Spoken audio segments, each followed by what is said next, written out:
Hello, hello, hello, you guys. It is Alicia Reed. Welcome, welcome, welcome to Serenity and Alzheimer's and Dementia Training, LLC, you guys. It is a pleasure to be here again on tonight. You guys should know by now that I am the CEO owner of Serenity Alzheimer's and Dementia Training. And I go live every Thursdays at 7 Eastern Standard Time for 1 hour. Okay. And also, you can always find my videos on YouTube underneath the business name, and as well as in the group. Um, if you are a member of the Serenity Alzheimer's and Dementia group, as well as the Facebook page, is all named the same as the business. So, you guys just stay connected. Before I get started, I wanted to say on the last live, I believe I said that I was going to have a communication brochure PDF that was going to be coming out. That will be out by the weekend. It will be out. Um, you will have to enter your email information, and then it will take you to a page where you can click the button, and then you'll be able to download the PDF brochure. I want y'all to make sure every week, for those who are in the group, to make sure you're looking in the event section, the files, announcements, like all the tabs, like every week, once a week, look through it. There could be new material there, which I will always post and let you know that there's new material there, because I won't go live on every single thing. I'm expecting you to be a student and to go search um, for information. So I have so much exciting things that is going to be coming up in the group with the education. Most will be free, but you have to download or you have to go a specific place to find it. And some things I'll just post on the timeline in the group or either on the Facebook page for you guys. But I really want you to be a student, and be willing to learn. And please, y'all, please make sure that you're sharing. Like I said, you don't have to have a loved one or work with someone that has a type of dementia to want to learn about it. You could prevent yourself from having a dementia. Some dementias you just can't, is genetic or something just happens to make it appear. But educate yourself, because there's healthy ways you can live to try to minimize um, your chances of getting the disease. So, like I said, you guys, just please be a student. Please share the videos. Please share the content in the group. Please give to the group. You go out and do some research in other places that are legit, like the different Alzheimer's websites and resource links. Do some research and bring some good value back into the group. Let's have chats and talk about it. This group is still fairly new. It's been at least a month or maybe two now. Um, and I'm trying to make sure I have different type of learning methods. Some people like to watch videos. They like to see the audio and the physical movement being of someone. Some just like to hear. Some like to see and to hear. I like both. I like to see and I like to hear. Some just like to read. So I have all types of um, course materials that um, will be coming out and that is available. So, and also that all my links are posted in the group that you would need to contact me and to get info for your learning needs, and also on the Facebook page as well, and also on the YouTube channel as well. So I have a lot to talk about tonight. The title of this live is How to Handle Personality Changes in Seniors That Have Dementia. So that's what we're going to be talking about tonight. So first off, I want to get into the research part of it. And then I'm going to end off with an article that I wrote that you can find on my blog. Okay. So I'm going to start off with the research part of it, so you know I know what I'm talking about. And then I will end it with the blog that I wrote. You can find it on my blog site. Okay. So I'm going to get right into it because it's really a lot to discuss. So First off, we're going to be speaking on just behaviors and personality changes, which could be in anybody. So behavioral, this is according to the Well Institution for neuroscientists, because that's who would be taking a look at the brain, is really a nerve situation when it comes down to dementia. So you would be dealing with neurosciences, which are neurologists, etc. And this is the Memory and Aging Center. And the research was done by University of California in San Francisco. Okay, so behavior and personality changes. Behavioral systems like moodiness, apathy, changes in personality, unsocial behaviors, and language difficult that can be difficult to be a part of this disease. Okay, behavior and personality often change with dementia. People with dementia often act in ways that are very different from their old self, and these changes can be hard for family and friends to deal with. Behavior changes for many reasons in dementia. It is usually because the person is losing neurons, which are cells. It's a part of the brain that changes the behavior. You will see this often when the brain is losing cells. So let's look at the different parts of the brain and what functions do they have. So you have the frontal lobe, which is the front part of the brain. It controls your thinking, your memory, your behavior, and your movement. So the behavior part is right up in the front of the brain. Okay, right up here in the front. Then you got the temporal lobe, which is kind of up in this area right here. The temporal lobe, right up in here. This is your hearing, your learning, and your feelings. That's right up in this part. And then in the back, like right here, like kind of like behind the ear, you have the brain stem in the back, which is like the for your breathing, your heart rate, and your temperature. Then you have the cerebrum, which is like this back part right here, which is controls your balance and your coordination. Then you have the part that's right up in here, kind of like right below the middle.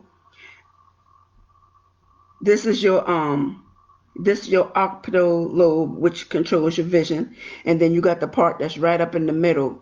This is your patellar lobe, which handles your language and your touch. That's right up in this part of the head. So so dementia also alters how a person responds to the environment, which can have effects on the behavior based on where they are.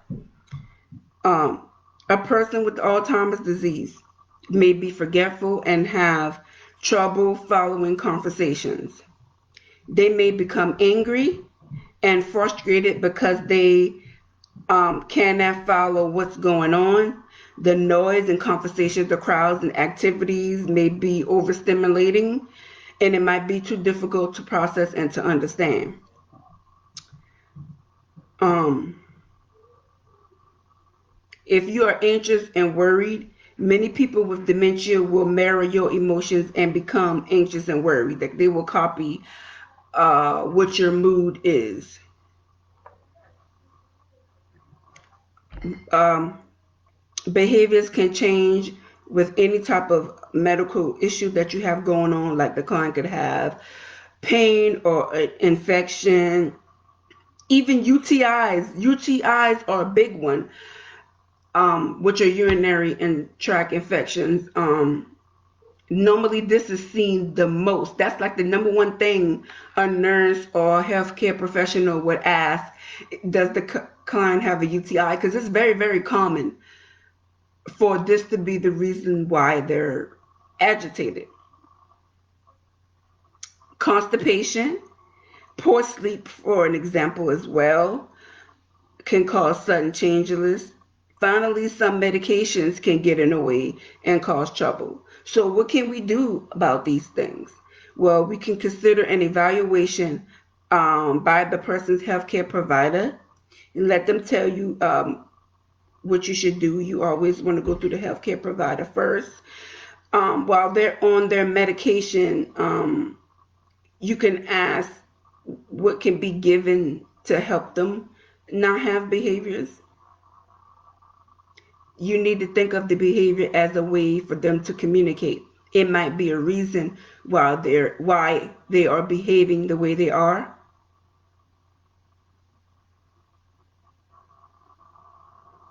They might be frightened and pain, confused, worried, bothered. Try to find out what's bothering them and see how you can help the problem turn around. You need to see if the behavior is risky, hazardous, annoying, or frustrating. Is the behavior making them be unsafe or where you feel you're not safe? Try to create daily routines. Routines are a big problem in someone that has dementia. They do not like change. As I said in my last live, keeping their activities and their daily routine the same as much as possible is the best thing to do. That's mostly probably the number one thing that can make them have a behavior. And misplacing things down, they might be used to it being in the same spot.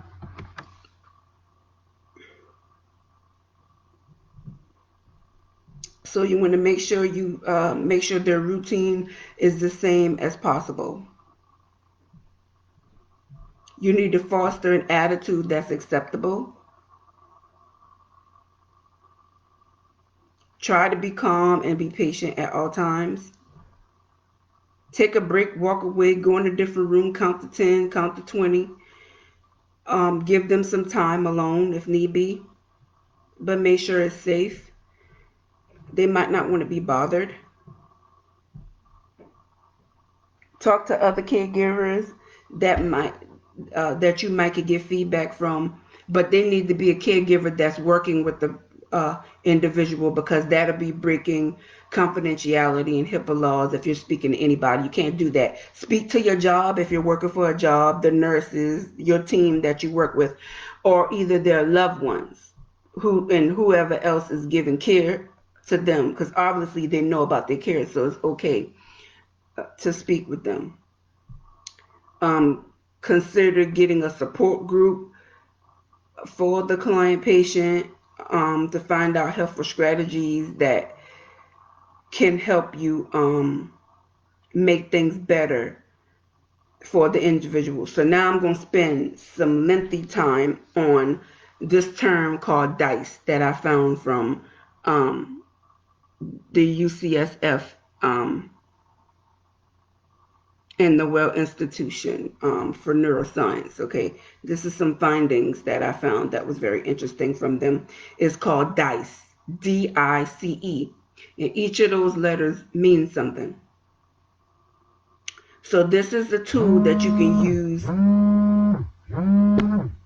This is a tool that you can use to help you with the client's behavior. Okay, so first, D, you need to describe what happened. So with describing what happened for your patient client, you need to be asking yourself, what does the patient do? How does the patient feel about it? Is it safe or is it risky? Those questions are very important. Then for the caregiver, you need to ask this question: how can you describe the behavior? Is the behavior threatening or safe? Is the behavior causing harm or bringing a bad tomorrow? How do you respond to the behavior? Those are the questions a caregiver needs to ask to figure out what's going on. The environment is very important. That's the next category you need to be focused on. Um, who was there when the behavior happened? Because that can matter. Maybe someone was there, they might have done something, said something, made a wrong move that caused the client patient to be agitated or have a behavior.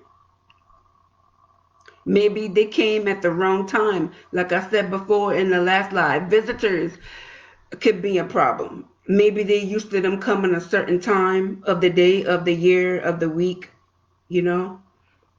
So that can matter. Maybe what they said or didn't say or didn't do could have caused the behavior. You need to look at when did the behavior occur. Like I just was saying, find out why. Try to investigate. Okay, so you was doing okay, and now all of a sudden there's a problem. So what was going on when this problem started to arise, or what just happened right before the behavior? Um,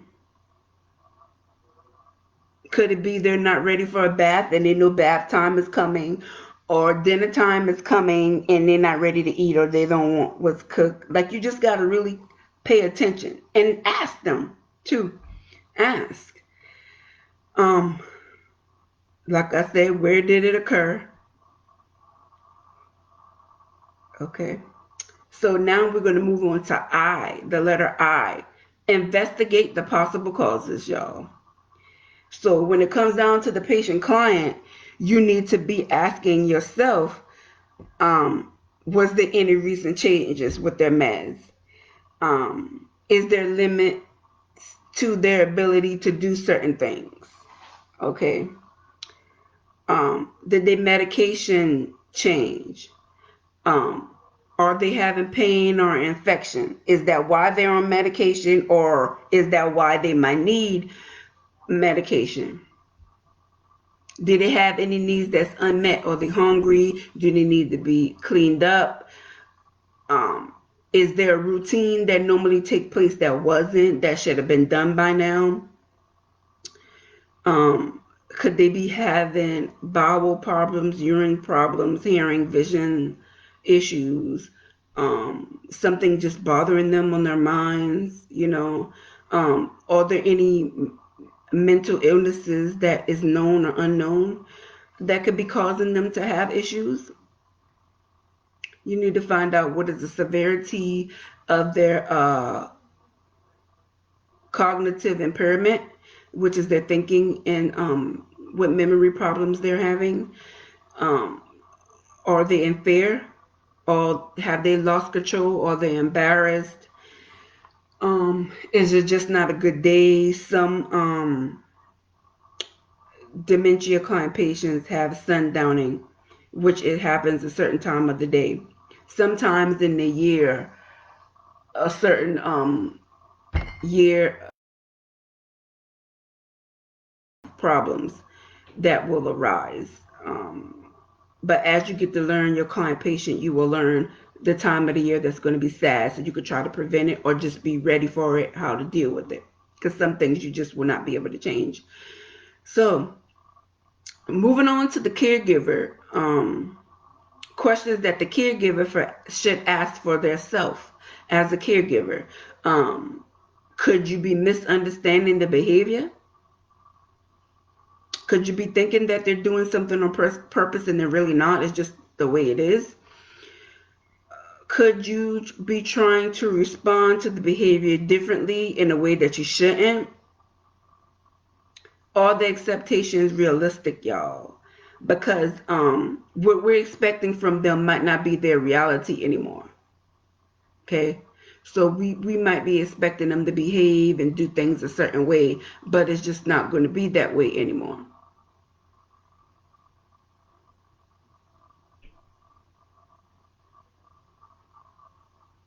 Are you dealing with a stressor or just another mood issue? You need to find that out. Now, here we go when it comes down to the environment. Um, Overstimulating, like you're having them around too much noise, clutter, activities, anything that's disgraceful to them. They're staying out too long. They really didn't want to go. It might be lightning and thundering, and they might not want to play a game because they're afraid of lightning and thundering. You know, with some people have a belief, even without having dementia, you do not mess with electricity or nothing that's electric, TV, radio, none of that. When there's a storm happening, when it's raining. So, or maybe it could just fear them. It doesn't even have to be a belief. So you just really need to pay attention with their surrounding. Like someone might be around them that they don't want to be bothered with. So you just have to pay attention. But the first thing to do is always investigate, observe, and just ask and see what you can find out. Um, are they disoriented and don't know where they are, so the environment is bothering them?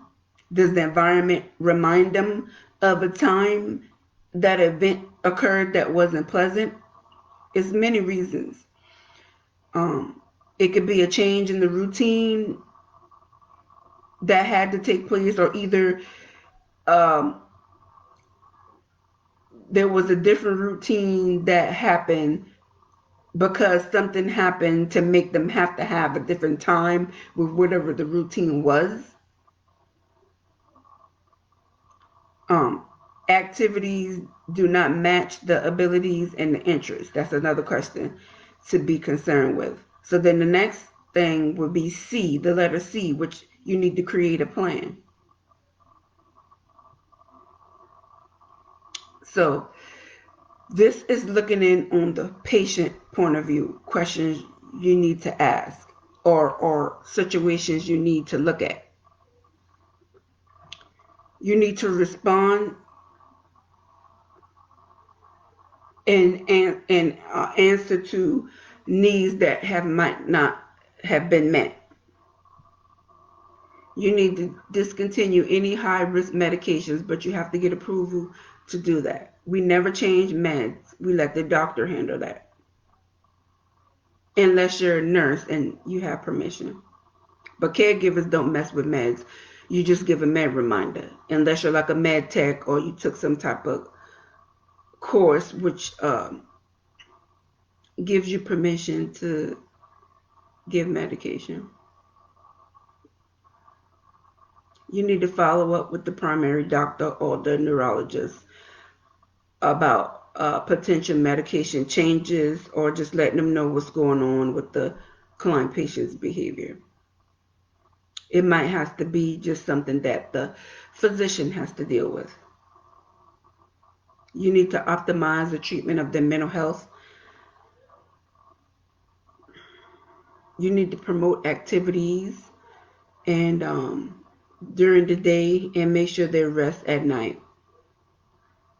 From a caregiver point of view, you need to seek support for yourself, to keep yourself together, and to get educated, um, to learn about the different behavior changes that your client is having and that a dementia client in general is having. So make sure you seek um, education for yourself, which I give that as well, to making sure the caregiver is okay as well.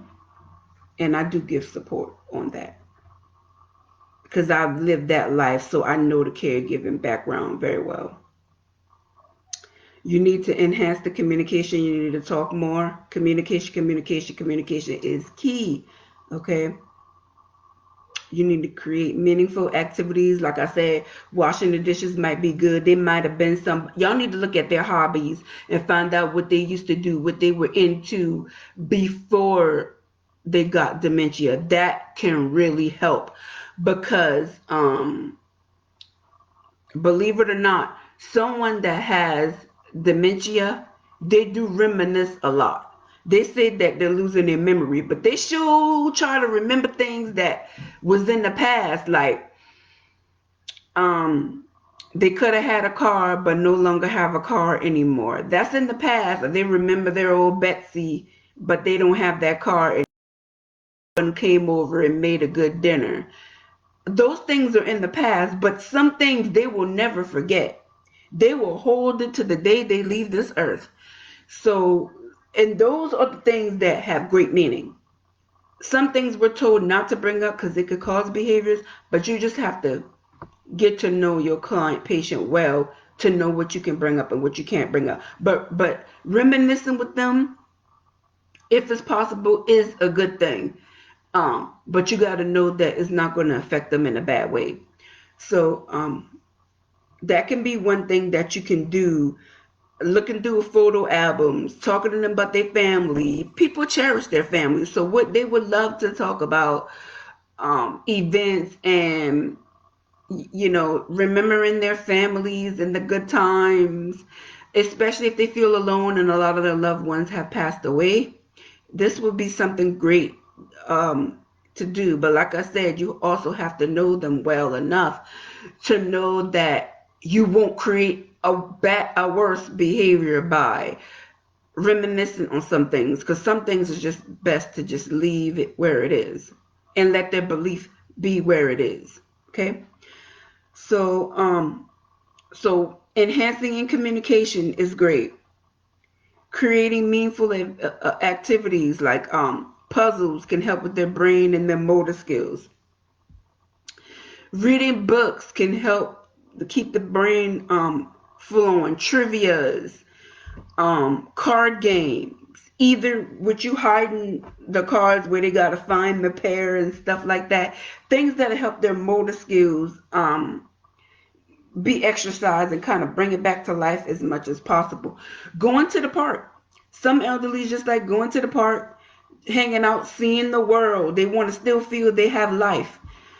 Um, Walking the dog, taking the pet to the park, sitting out having some ice cream, just different things to let them know you might be going through this disease, but you're going to enjoy the life that you do have. If there's still things you can still do that you used to do, let them know you're going to be there to help them fulfill those activities and duties that they would still like to do. If they like to go shopping but they're forgetful on what to buy or looking at prices, they can still go. That's why you're there, to help them. So just try to help them have the best life they can. That's all about communication and caring.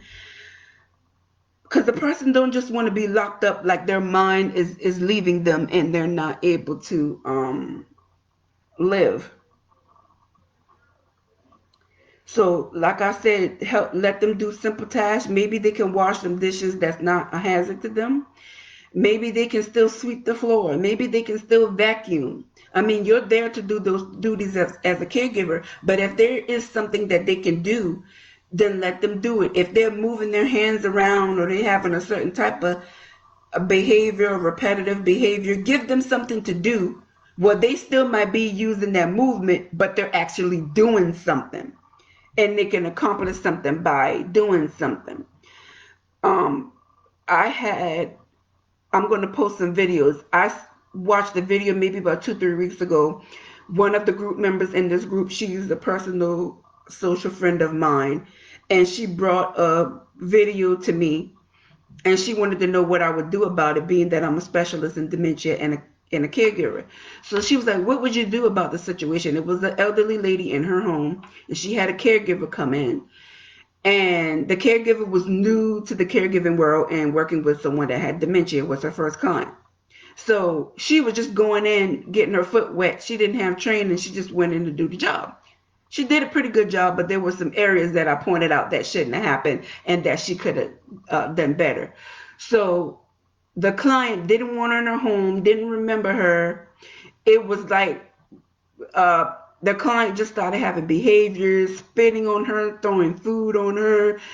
When the caregiver was doing certain work like washing the dishes or rinsing off the vegetables to get the salad prepared and stuff like that, the client interfered, tried to grab the food, throw it at her, just whatever the caregiver was doing. The client tried to interfere in it to stop her from doing it, wanted her out of her house, didn't want her to drive her car. Like she didn't want her to do the caregiving duties that she was doing. So the reason that the client did that is because she didn't remember her or didn't know her. She was new, so it was a change for her. Okay, so with that being said, it was a change for her. So she was not comfortable with having that caregiver in her home. So of course you're going to have a behavior. You got somebody in your private space, your kingdom, your house. Get out, okay? So the caregiver was very upset, but she stayed calm for a minute. She has sense to record in case something went on and she needed it for legal purposes. She could back herself up. I'm going to post, I think I already posted that video in the group. Y'all can go find it. So the reason why the client spit on her, took the food that the caregiver was rinsing off, took the food, chewed some up and threw it at her, spit at her, kicked at her, told her she's not driving her car. She was doing the duties that this lady used to do on her own. So it's like you coming in and taking over my house. And some people are like that. You can't go in their house and get in their kitchen and do this and that. So it was a change for her.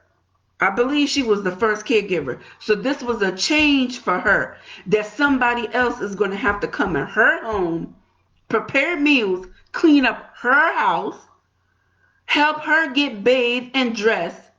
It was like she was losing her independency. That was the problem. She was losing her independency in her own home.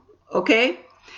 So after this caregiver got beat up, I guess she had to tell the family and tell her job so they could help her, teach her, and let her know what was wrong.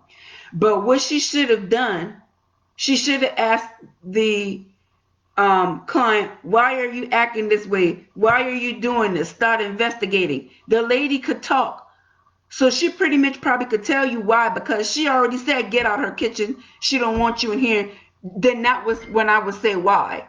Why can't I cook for you? Why can't I wash the dishes? Why can't I do this? Why can't I do that? So long story short, another clip came to show what happened after that. The caregiver got some training. She didn't have to leave her client, which was amazing. Nobody got hurt, because when this girl was washing the dishes, you need to be careful that you don't have items that the client could use against you. She took the dishes out the sink and set a knife on the counter, which was a bad idea. The lady already told her she would kill her, she would do this and that. So I'm taking all the precautions I can. You got to be smart about this stuff. She left the knife on the counter, and the client patient grabbed it, and she tried to stab her with it. But the young lady had enough sense to know how to get the knife from her. She just felt like the caregiver was violating her space. And so, a long story short, after the caregiver got training the way she should have got training before she went in her house, but thank goodness nothing happened. But once she got training, you can see the next video that the caregiver was with her client. They were dancing. The caregiver had a glass of water and the client had a glass of water, and it was just dancing and getting it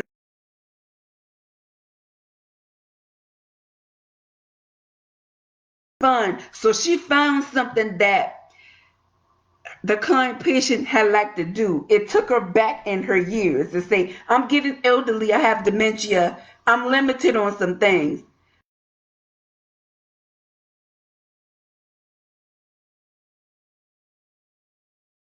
With her, and they can have a little dance and a little party, to make her feel special and still good because she is special. And so that made her happy. Then she started letting the client help with chores that was safe for her to still do, making up the bed, helping with dishes that wasn't harmful, preparing to gather the trash, like different things. You're there to do your job, but you can let them help with some things. You don't want them to do too much, because what are you doing as being a caregiver and helping them? But you do want them to be hands-on in some things. And then maybe you can move to let them have an activity like playing a game or watching a movie or whatever while you're trying to finish up what you need to do. So they also didn't want to be left out. Like the caregivers working so hard doing all this work, which she was amazing, but the client was ignored and left out. And that's why she had a behavior. She was bored. She didn't want her taking her space, doing the things that she used to do. She wanted to feel like she still had a purpose to be at home and she still could be hands on in some activities, house chores in her home. And she didn't want to be ignored and left out. So that's why that client had a behavior. So we have to make sure that we are engaging our um, client patients and letting them be a part of us giving care to them. Let them feel independent as possible and that they can still do some things on their own. When they're in the bathtub, let them bathe themselves if they can. Even if they didn't bathe well, let them bathe themselves first. Then you go back over the areas they didn't do well, but maybe you can explain it. Or if you don't want to make them feel bad or they might think you're knocking their skills, just say, I just want to help bathe you one more time or something like that. But just let them be hands on in the care that you're giving them as much as you can. So moving along, we're still in the topic of the caregiver. So you already found simple tasks. That's what we were going over, and not leaving them out and trying to help with their behaviors. So then the next thing you need to do is you need to practice self-care for yourself. Because if you're not taking care of yourself, how can you be the best that you can be to go in and take care of someone that's declining? Because at some point, it might get to the point where they don't have much brain function and now they're bedbound and need total care. Well, if you're all burnt out when they were on their feet, what are you going to do when they're bedbound? Because that's when a lot of work starts to come into play. So moving along, you need to get more help as a caregiver. Um, if you feel you need more help or there needs to be another staff on the shift with you, or if the shift needs to be broken up, or if the family can help some where it's not a load on you to do so much when you do come in, you need to have that support system and work it out. You need to talk through the worst scenarios and determine what are the real risks and how you can fix situations. So you don't want to get yourself burnt out. You want to keep yourself together. Everybody needs to be on one accord. Okay, so moving along, environment again. So you need to ensure that the environment is safe. Make sure there's no clutter going around. There's nothing in the house that's hazardous. The house is well lit. Um, you need to use labels, notes, pictures, um, camouflage for things you don't want them to find, or labels so they can know not to touch certain things, or so you can know what certain things are. Um, you need to create a command area where you have like wallet, purse, phone, snacks, all that stuff, where that's the area they're allowed to go at most of the time freely, with you not having to be right there if you have to step away. Areas that should be off limit when you're not able to be right on them all the time, you need to make sure that that's safe and shut off. You need to improve their accessibility, like make sure they have grab bars, raised seats, and stuff like that. If you're giving a shower, their motor skills are going to decline, so you need to make sure they're able to get in and out of the bathtub and things like that, in and out of the bed at a certain point in time. So just make sure you take care of all the safety measures that you can. You need to evaluate the plan. Evaluate the plan. This is the last letter in DICE. When it comes down to the patient, you need to look at new treatment and strategies that's available. You need to know what works, what doesn't work. Um, you need to see were there any side effects that was not mentioned or told about. From the caregiver point of view, um, if you get tired, you need to get help. When you don't want to get exhausted and get burnt out. I've done that many times and it caused me problems. So, are there any barriers you need to take or you need to take against someone else? You need to make sure the environment is appropriate. So those are things that you need to do. Now, when a person is aggressive and have behaviors that is threatening, um, If someone gets out of control and the behavior becomes dangerous, you need to go. If the person is dangerous, then when the person that is threatening, that has dementia, and get physically violent on you, hitting, pushing, kicking like the lady did, you need to give the person some space, let them calm down, try to talk to them. You need to stay out of arm's reach. You need to avoid small spaces like kitchens and bathrooms and cars if you know they're about to cut up on you. You need to remove weapons, like I had already said. Anything they can use against you. You need to reduce loud noise like TVs, backgrounds, and stuff like that. You need to go outside. Go to a neighbor, someplace safe if it gets really out of hand. Take a deep breath and calm down. Listen to them, because communication is key. Some people respond verbally, some show action, physical, some do both. You need to be very empathetic. You need to apologize whether you were right or wrong. Well, it's said that the client is always right. Remember that. Um, you need to give yourself a break. You need to get help. Respite, support, social, emotional, medical, whatever you need to do. You can call the Alzheimer's hotline, 1-800-272-3900. Call 911 if you need to. Tell the dispatcher what's going on. You have someone that has dementia that's giving you trouble. Never, never, never argue. Sometimes you cannot reason. You need to speak slowly. Try to understand what's going on with them.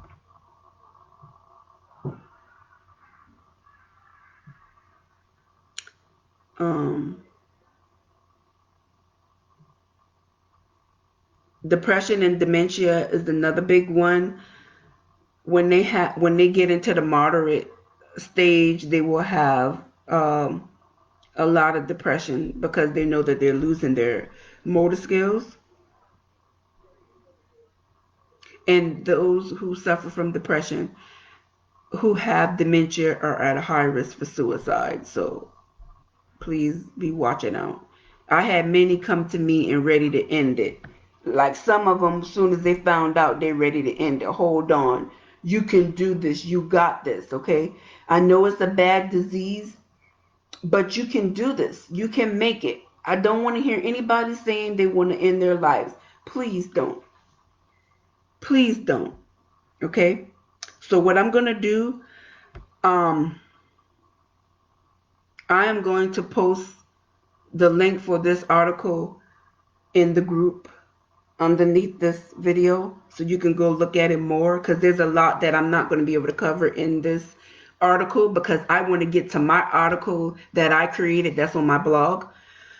And the areas that I did not cover was dealing with anxiety with dementia, because that's a conversation to talk about. That's a communication behavior problem. And having apathy, delirium, and dementia, delusion and hallucinations, and depression. Oh, I already went over that, depression. And I think that's it. Those are the only topics that I'm not going to be able to cover tonight. But I'm going to post a link underneath this, um, in the comments of this video, and then you will be able to go and finish taking a look at it. Keep it for yourself however you want to do it. But right now I'm going to move along to my article, and it is titled How to Handle Personality Changes in Seniors, because this is where I got my topic from, my blog article. So I'm going to spend the last 15 minutes reading my article, How to Handle Personality Changes in Seniors, and this will wrap up this conversation for tonight, okay? So, changes are regular in senior residents, and they can demonstrate a few issues. Basic medical conditions, for example, dementia and stroke, can influence characters or personalities. That's what character means, personalities. One of the off chance that your adored one is going through a character change. Try to comprehend the new side of them. There as yet you cherish one. Slightly not quite the same as in the past. Figure out how to deal with the character changes in seniors by following these steps. First, you need to understand the reason for the change, like we've discussed before. Physical and emotional change, well-being changes can be the main driver of character changes. Okay? Issues, for example, with dementia and stroke can transform a senior resident into an alternate individual. This is halfway brought about by the effect of the infection on the mind. What's more, mind harm from a fall or a physical issue can change a character. So a fall can cause you to have dementia and change your personality. Personality changes can incorporate and disrupt absence of sympathy. An individual who used to be thoughtful and liberal can lose control and be mean. Hostility and disappointment can increment. Changes can be exceptional to such an extent that friends and family may feel the senior resident has gotten an outsider. Notwithstanding, recollect that sicknesses that influences the cerebral,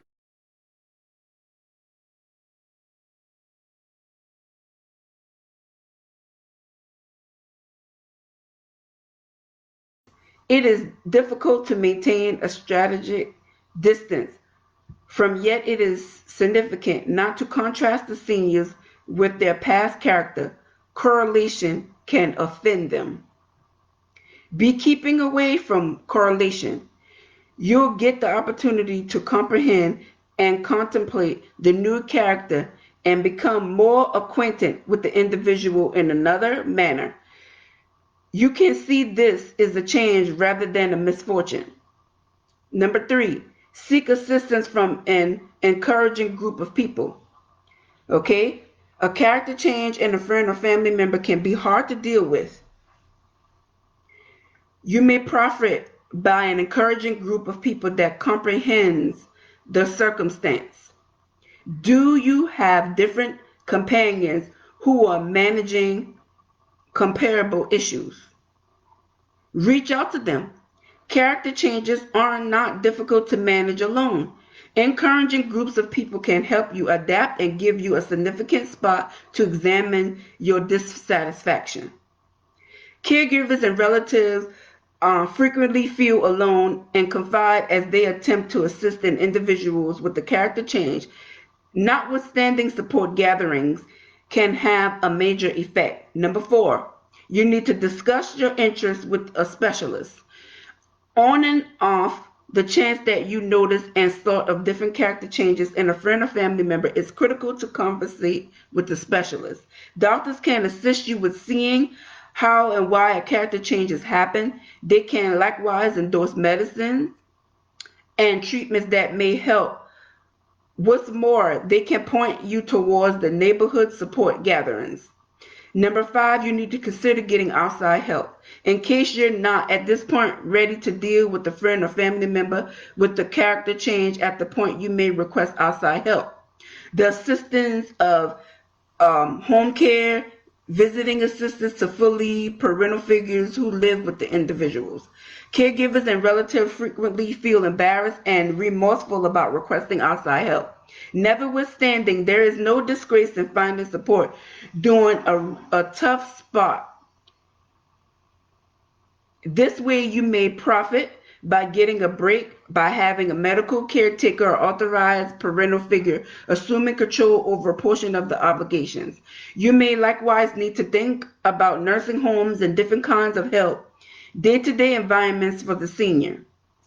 It is critical to find support before you wear out and cannot deal with your adored loved one. Like I said, please get support, please get help. Do all you can not to burn yourself out, because what good are you if you're not able to help your loved one or your client patient that you're giving care to? Character changes in seniors can demonstrate significant well-being and mental issues that should be tended to. Please remember that. You need to converse with your PCP, which is your physician about the progression you find in your cherished loved ones, okay? Hashtag Alzheimer's, hashtag Alzheimer's training for caregivers, hashtag brain health assessment, hashtag brain health supplements, hashtag dementia, hashtag dementia symptoms, hashtag dementia training certification online, hashtag memory loss, hashtag dementia stages. Those are the hashtags you can use to look up anything about me in my education with teaching dementia courses. Like I said, you can find my blog post on a piece of mind, ALZ, which is alz.blogspot.com. And all my articles are there. You can go back and leave feedback there for the article that I just presented to you, or you can post underneath this video. I hope that I have served you well, and I have answered any questions that you might have concerning your senior dementia client patient, and what that's all about, and how to handle the situation with mood change and irritability. You know, Also, you guys, there are much support out there. I'm going to post a link underneath this video so that you can go back and see what the University of California in San Francisco was talking about when I first started off the live. I gave you the research that they had, because that will really give you a good breakdown of how the different moods work and what you need to look for and how to evaluate the situation. So I will make sure I post that link underneath this video, and you guys can visit my blog. I will make sure that I have the communication brochure posted in the group. It will probably be underneath guides or either files, and it will be labeled what am I going to label it? Let me see. It will be labeled Dementia. Communication is key. That's going to be the name of a PDF file that I'm going to drop in the group. I'm probably going to put it underneath files, but I'll make an announcement. It will take you to a web link. You will have to enter your email, your name and your email. And then you will be able to download the file to keep forever. And you can print it out and you can have a little brochure. You can pick up or carry with you when you have communication situations or you want to help someone. You can print them out and give them away. It is free. I am so glad that you guys came here tonight. If you still have questions that you need to ask that's involving this topic, please post it underneath this video so we can keep the content in the right place. I will have little lessons for free that I actually create in the group. It's probably going to be under guide or lessons. I haven't decided yet. And once you finish the lessons, it gives you like little stars and stuff. And I will actually create certificates for you guys. And upon completion, you will need to send me your email so that I can have your email address. And when y'all sign up for something for me, use your real name, but if there's somehow you can also post your Facebook name if it's not your real name, so I can kind of know who y'all are when I'm talking to you on Facebook. If you use your real name and you bought my content, I still want to know that it's you.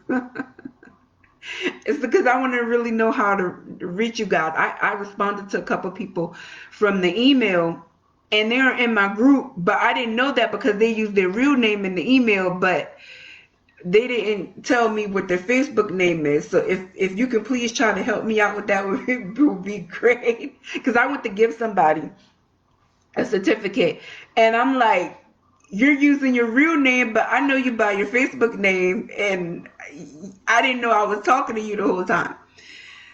So I do have people that have actually bought my courses that I do have for sale, and they passed the course.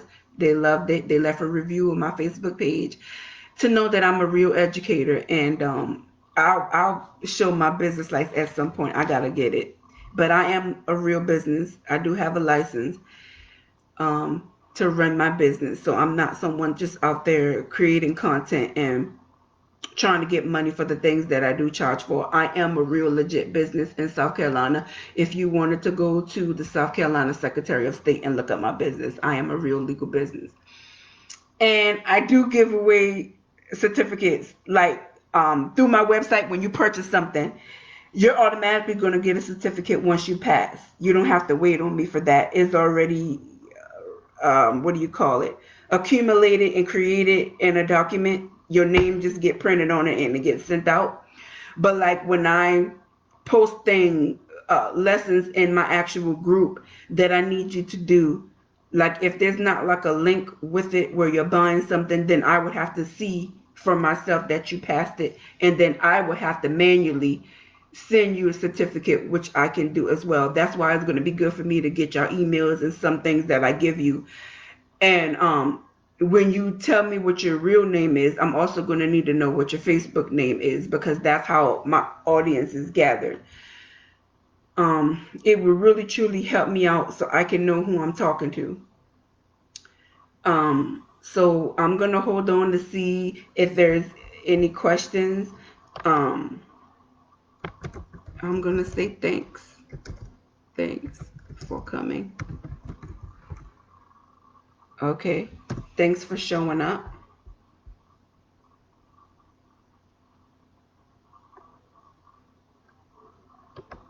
And I'm going to try to see.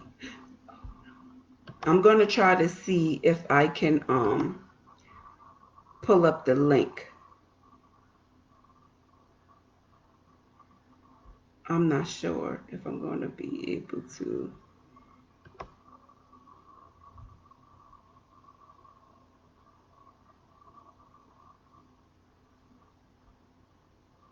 No, no, no. I'm not sure if I can or not.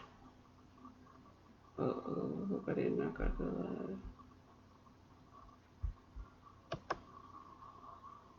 I'm not sure if I can or not. I hope I didn't knock out the live.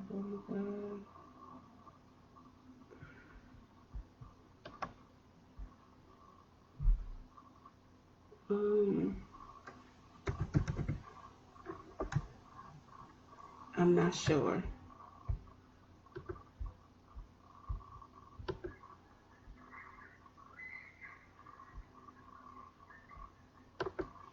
I'm not sure. I'm gonna have to get that link posted in the group. So you can go back and see the article that I read from the neuroscientist, and you can go check my blog out for the.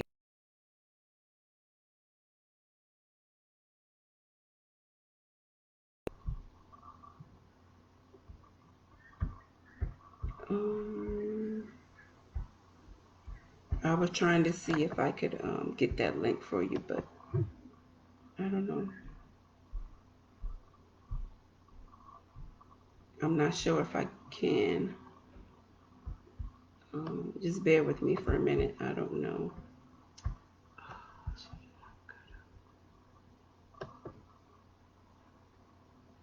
I'm not sure. Just bear with me.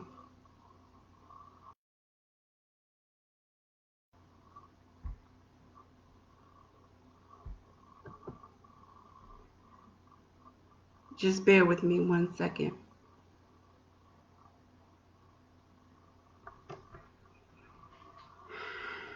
I'm trying to see.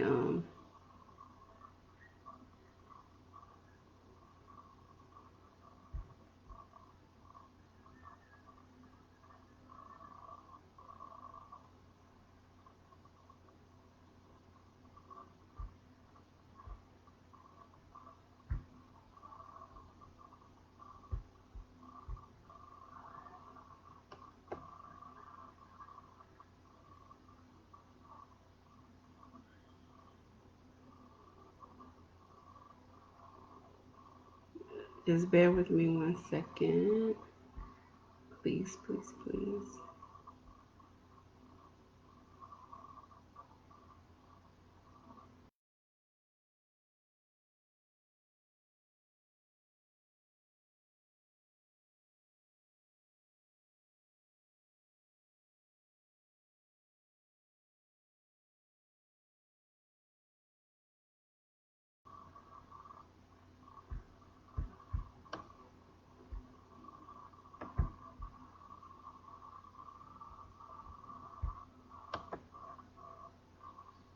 Okay, so all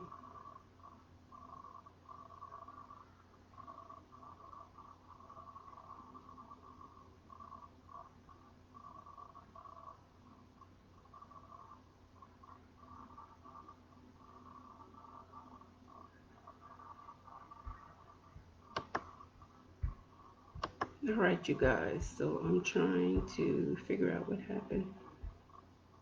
Okay. Excuse me.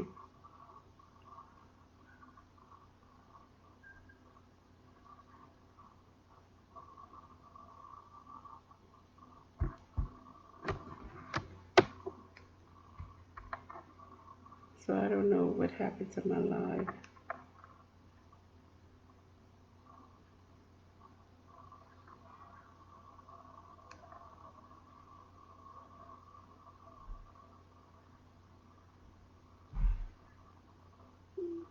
I think my live disappeared.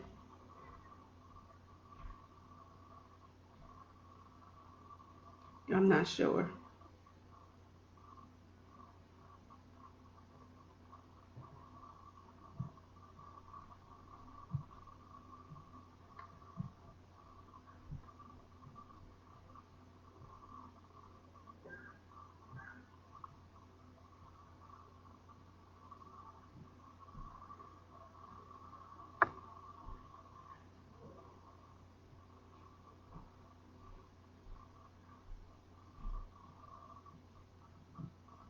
Okay, so I'm still alive, but I don't know what happened.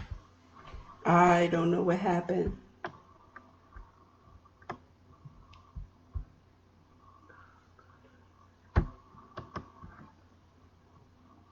Yep. Okay, you guys. So I'm going to end this live and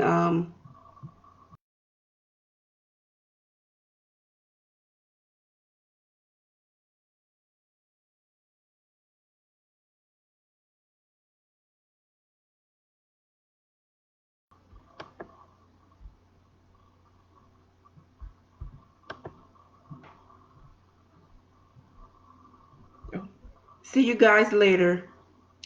I'm leaving the live. I will post that link for you. I had a little difficulty going on. Bye. Thanks for watching.